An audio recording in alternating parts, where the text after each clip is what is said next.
All right, we got another plane crash that just happened yesterday. Maybe 2 days ago. I don't know. I forget which. I'm losing track because it's happening so frequently. We have another plane crash in Philadelphia now, Pennsylvania, and we have 7 people killed and I believe 19 injured. Um, and this is just a week after Donald Trump signed into executive order to cut FAA, hundreds of FAA air traffic controllers. 90% of air traffic controllers are understaffed. Only 10% are fully staffed in America, and that's not going to keep our skies safe. And I wouldn't advise anybody to go on a plane right now because in this administration, aviation safety is not a standard. It's all about increasing the profits for big business, and it's not good. Now remember, I said this yesterday. In the previous administration, there were zero commercial airline passenger fatalities during Biden's administration with Pete Buttigieg, our former Secretary of Transportation. We already have two, and it's not even 2 weeks into Donald Trump's presidency.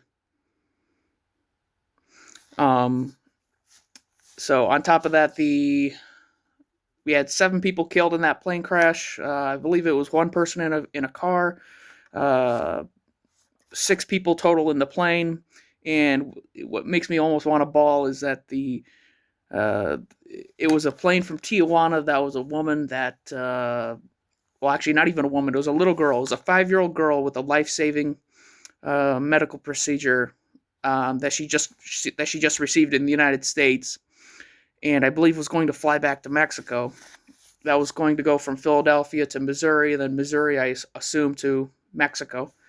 And yeah, she tragically died, and they went up in a ball of flames, and the plane just went straight down into the ground and made a huge crater in the road, and it's horrible. It's devastating. It's horrible, and we're in a dark time in America.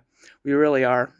Safety, wages, safety programs are scrapped for bottom line profits in this country, and it's horrible. And it's just mass chaos, and it's a smokescreen of what's really going on. It's just this guy can keep doing tons and tons of unpopular shit. It doesn't matter. He ran on lowering grocery prices, and I'm going to get into that next. So he wants to do a 25% tariff on Mexico and Canada. And it sounds good. Like if you're not educated in this shit, it sounds good, right? Because it sounds good. I mean, anybody that's the general public would look at that and go, "Oh, that sounds great," because that would help, American manufacturing, right? Because that's the point of tariffs. It's supposed to help domestic production, right?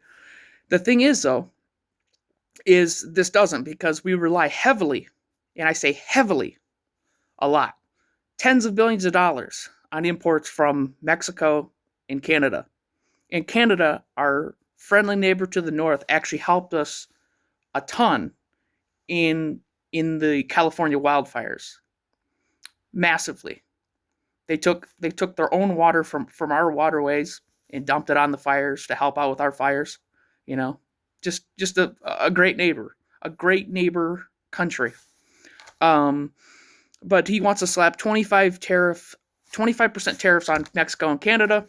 Remember, Mexico and Canada are the largest agricultural goods producers for our imports.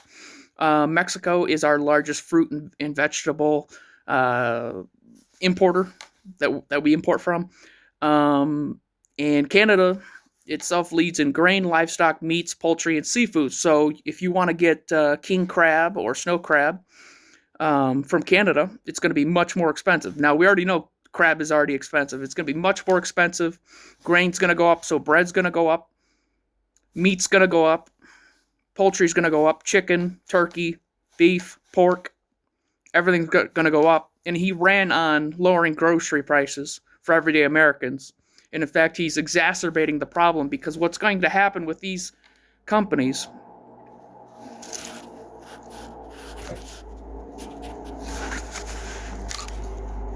So he's going to exacerbate the problems with grocery prices, and what's going to go on, and we've seen this time and time again with tariffs. We've seen it in his first term, and this is going to be on a much more bigger scale, and you're going to feel it.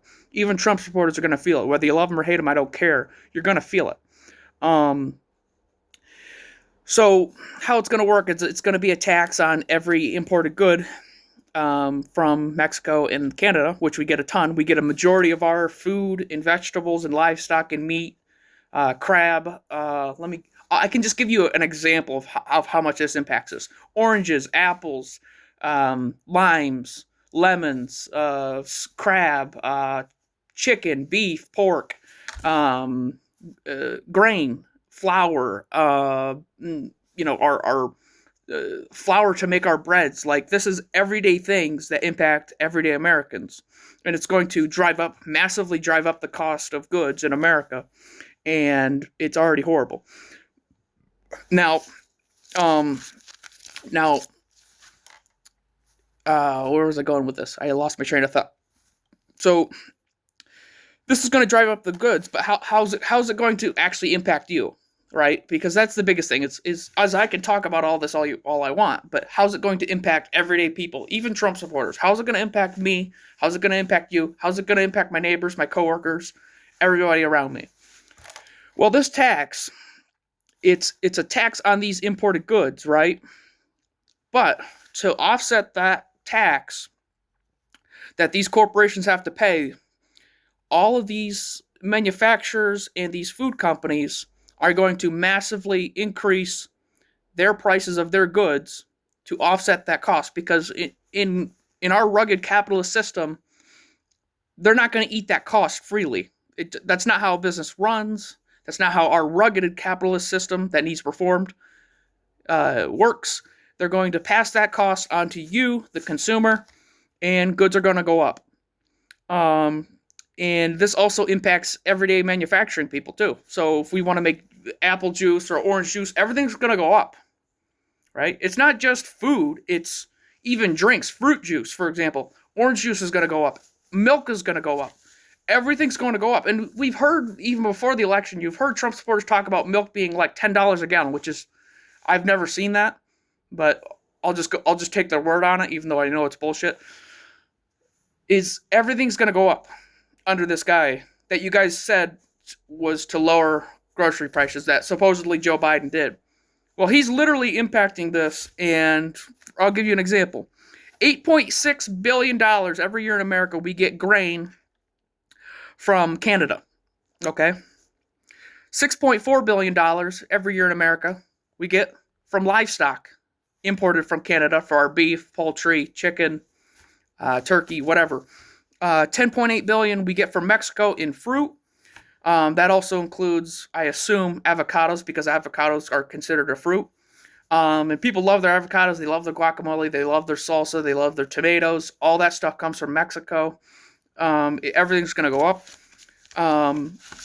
And you're going to get hurt. You're going to get hurt by these prices. You're going to pay more, right? And I think they said the average American consumer, every individual in America, is going to pay about $860 more under these tariffs that Trump is going to put on these people, right? And supposedly, if he goes on his word, this is going to take effect today, February 1st, on Saturday, February 1st, 2025. U.S. corporations are going to raise taxes on the working class for these goods to offset the cost, right? Trump backed away on lowering grocery prices, saying that it was, quote, too difficult to tackle lowering grocery prices, which maybe it is difficult, but you ran on it, and you're going back on your word. And Trump supporters, even though they have a cult following, these people are going to get hit by this. Even the people that are the most die-hard Trump ride-or-die MAGA Republicans around me, they're going to get impacted by this, and they're going to be directly impacted by the prices of these goods going up. They're going to pay more, right?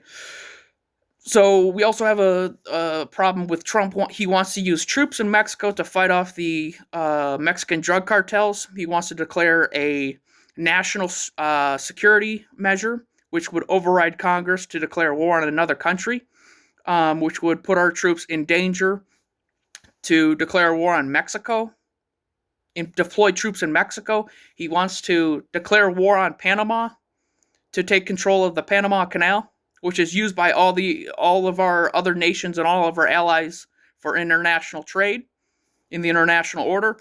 He wants to declare war on Panama. This is very unpopular. He says he's an anti-war candidate. He's running on a pro-war stance. He wants to declare war on other countries to expand the American empire.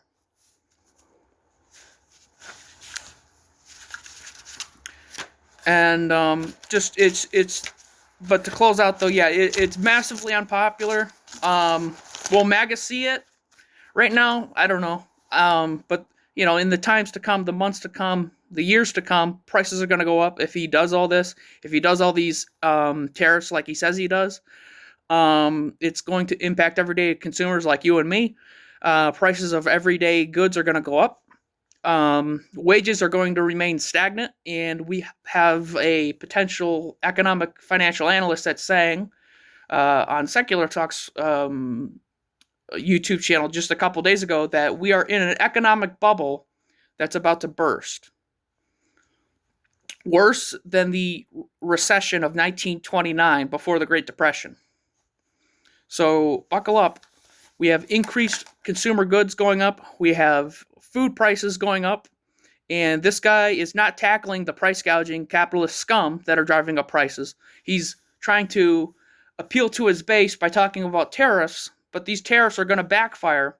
It's going to initiate a trade war with Mexico and Canada and our allies, with Europe, and it's going to drive up price goods. We're going to have trade wars, and it's going to hurt our international standing in the community. Also, when I talked about the Paris Climate Accords, when Trump pulled us out of that in his executive order in his first week, by us pulling out of the Paris Climate Accords, we already know that lowers the threshold for spewing toxic fumes and toxic particulates in the air. It reduces the carbon parts per million that our industries put out into the air so that we have clean air to breathe, and it's not polluting our waterways and everything else.